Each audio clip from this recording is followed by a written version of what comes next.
Le fils du millionnaire s'affaiblissait de jour en jour, presque comme une fleur abandonnée, et Ruth Thompson, employée de maison depuis 12 ans, sentit qu'elle devait agir ou le bébé n'atteindrait pas la fin de la semaine. La jeune nounou, arrivée après la mort tragique de la mère du petit William, avait remplacé celle qui l'avait précédée, et Victoria, nouvelle compagne du riche homme d'affaires Robert Sterling, refusait que quiconque approche l'enfant plus de 2 minutes. En 3 semaines, le nourrisson de 8 mois avait fondu de près de 2 kilos, ses joues s'étaient creusées, ses bras étaient aussi fins que des branches sèches, et Victoria, splendide mannequin à l'allure de couverture de magazine, prétextait une formule importée, spéciale, ce qui éveillait le doute chez Ruth. Un jour, la femme de ménage surprit Jacques, le chauffeur, dissimulant un flacon sans étiquette dans la buanderie. Elle comprit aussitôt que quelque chose de sombre se tramait et que le plan allait bien au-delà de simple négligence. Chaque fois que Robert voyageait, Victoria enfermait l'enfant, renvoyait les nourrices et prétendait vouloir passer du temps seul avec lui, alors qu'elle l'abandonnait ensuite des heures durant.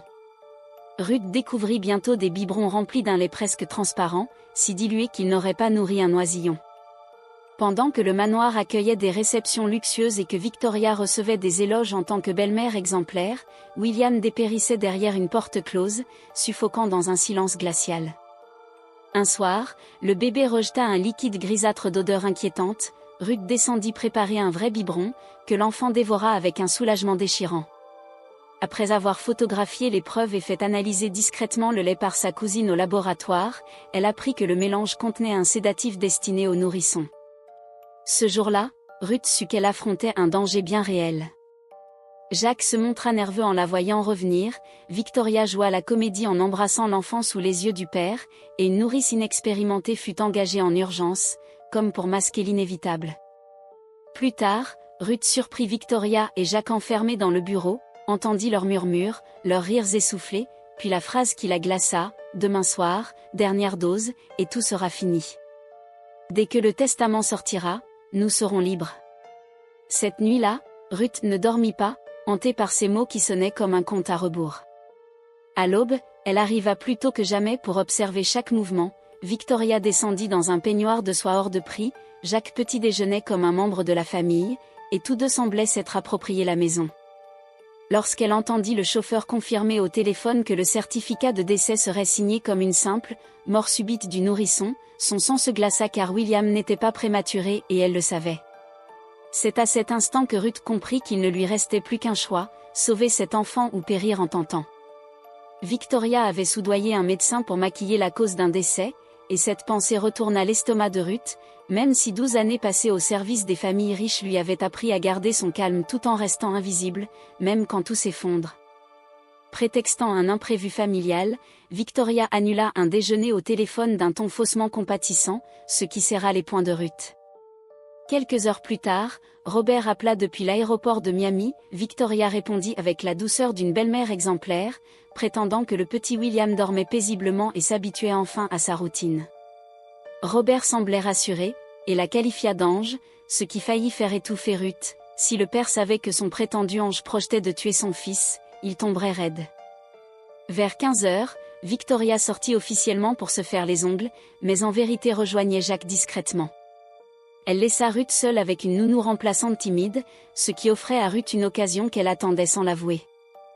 Lorsqu'elle monta, elle trouva William éveillé, plus maigre encore que la veille, avec des bras aussi fins que des brindilles. Effrayée, elle le berça en promettant qu'il ne lui arriverait rien tant qu'elle serait là. C'est alors qu'elle découvrit derrière une commode un flacon de chlorpromazine, un médicament psychiatrique strictement contrôlé, évidemment dangereux pour un nourrisson. Elle le prit en photo, tremblante. Le bruit de la porte d'entrée la fit descendre précipitamment. Victoria était déjà revenue, contrariée, ajustant des plans. L'enfant devait mourir ce jour-là, non demain. Ruth comprit alors leur stratégie. Elle devait servir de témoin, naturel, prête à confirmer qu'une mort subite du nourrisson était plausible. Ils utilisaient sa discrétion et sa condition sociale contre elle.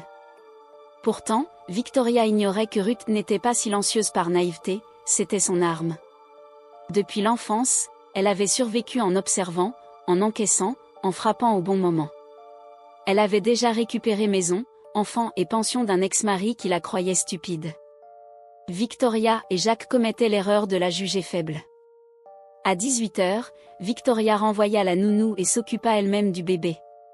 Ruth feignit de nettoyer, en alerte permanente. Elle observa Jacques garer la voiture de façon à bloquer la vue depuis la rue. Victoria téléphona au médecin corrompu, l'invitant à venir signer le futur certificat de décès. Il était 18h30, Robert ne rentrerait que le lendemain. C'était maintenant ou jamais.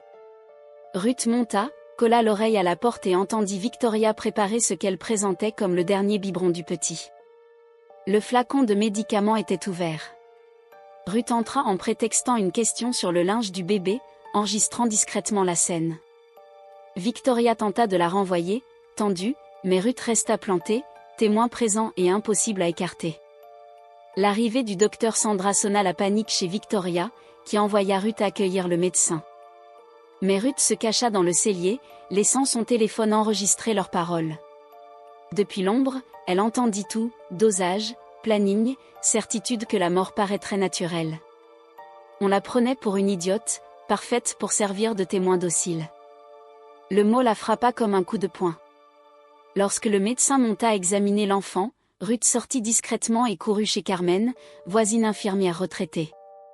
Elle lui montra la photo du flacon. Carmen blêmit en expliquant que ce médicament pouvait provoquer un arrêt respiratoire, surtout chez un bébé de 8 mois. Ruth raconta tout, les biberons truqués, les enregistrements, la complicité du médecin. Carmen, forte de 30 ans d'expérience en soins intensifs pédiatriques, déclara que c'était une tentative de meurtre. Elles réalisèrent qu'il fallait des preuves irréfutables. Carmen avait un test rapide permettant d'analyser le lait. Ruth possédait 2 biberons. Le résultat tomba, positif à la chlorpromazine, à un dosage mortel. Il restait une dernière étape, les surprendre en flagrant délit. Carmen contacta discrètement son gendre, détective spécialisé en crimes envers les enfants, capable d'agir sans préjugés. Ruth prit une grande inspiration.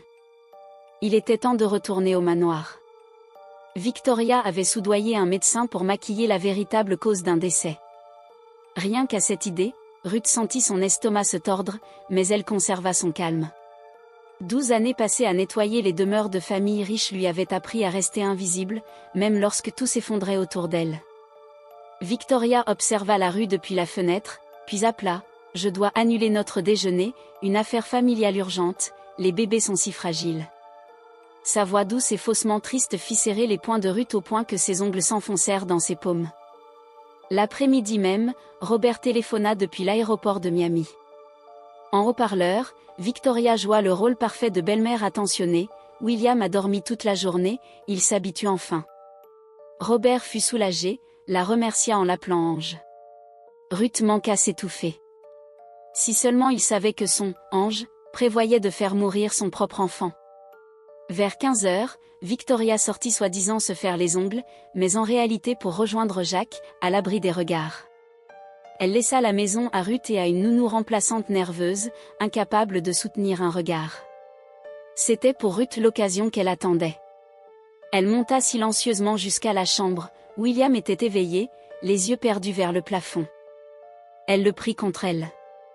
Il semblait encore plus maigre que la veille, ses côtes visibles, ses bras trop fins. « Je ne te laisserai rien arriver, pas tant que je respire », murmura-t-elle. En rangeant, elle découvrit derrière une commode un flacon étiqueté chlorpromazine prescription médicale stricte. Ses mains tremblaient lorsqu'elle le photographia. Elle n'était pas médecin, mais elle savait qu'on n'administre pas un antipsychotique à un bébé. Le bruit de la porte d'entrée la fit redescendre en courant.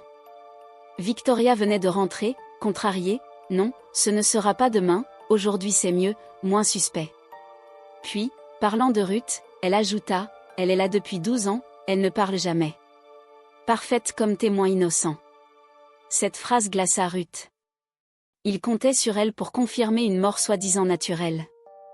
Elle n'était pas invisible par naïveté, mais par stratégie. Toute sa vie, le silence avait été sa protection, son arme. À 18h, Victoria congédia la nounou pour s'occuper elle-même de l'enfant. Ruth fit mine de nettoyer le rez-de-chaussée, attentive au moindre son. Jacques gara sa voiture de façon à masquer la vue depuis la rue.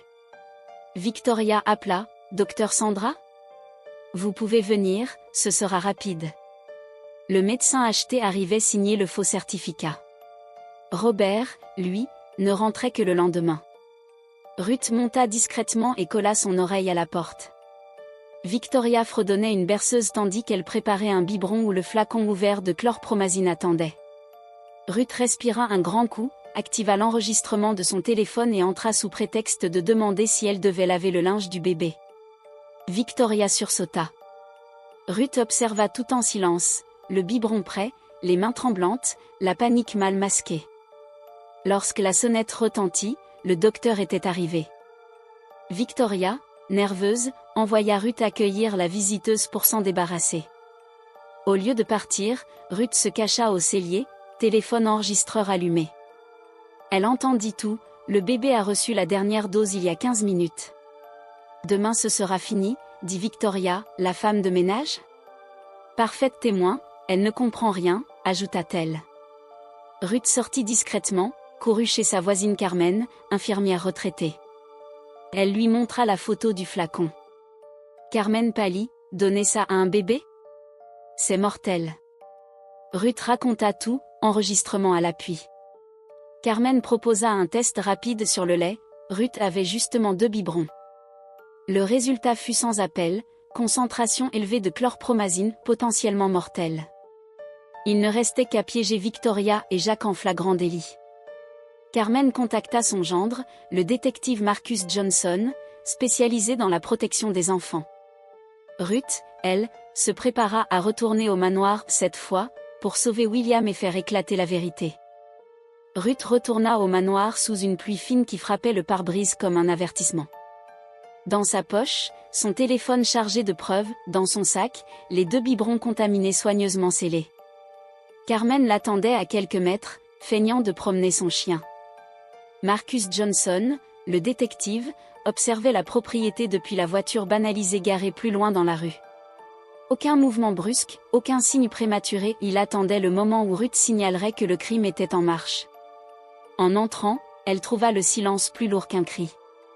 Victoria se tenait près du berceau, impeccablement maquillée, le biberon empoisonné à la main. William pleurait faiblement, sans force. Jacques surveillait la porte d'un air nerveux. Ruth comprit qu'il s'apprêtait à donner la dernière dose. Son cœur battait tellement fort qu'elle craignait qu'il ne l'entende. Elle avança en souriant, comme si elle ignorait tout. « Voulez-vous que je vous aide, Madame Victoria ?» La voix de Ruth était douce, mais sa main tremblante était prête à agir. Victoria lui lança un regard méfiant, mais sourit. « Oui, restez. Je préfère que quelqu'un soit témoin, tout doit paraître naturel. » Ces mots scellèrent leur propre piège. Ruth retint son souffle, glissa discrètement sa main derrière l'oreille. Un geste furtif. Appel silencieux lancé. Marcus recevait tout, en direct. Il fallait tenir. Victoria approcha la tétine des lèvres du bébé. « Attendez. » La voix de Ruth claqua dans la pièce comme un fouet. Victoria se figea. « Qu'est-ce que tu fais ?» demanda Jacques d'un ton menaçant. Ruth sortit d'un geste le flacon photographié, puis les biberons scellés. « Celui-ci, c'est le vôtre. Celui-ci a été testé. » Elle s'avança, le regard fixe. « Mortel. Pour un enfant. » Jacques pâlit. Victoria esquissa un sourire crispé, presque amusé. « Tu n'as aucune preuve que cela vient de nous. Personne ne te croira. Tu n'es qu'une employée. » Ruth haussa légèrement la tête, comme si elle attendait précisément cette phrase. « C'est vrai que je suis invisible. » Elle sortit le téléphone allumé et lut à voix haute les derniers mots enregistrés. « Dernière dose. Demain ce sera fini. » Parfaite témoin, elle ne comprend rien. Le silence s'abattit. Victoria blêmit. La porte d'entrée explosa sous le choc. Marcus Johnson entra en premier, suivi de 2 agents, badge levé, voix ferme. « Police. Posez ce biberon immédiatement. » Jacques tenta de fuir par la porte arrière, mais un agent surgit de la cuisine et le plaqua contre le sol.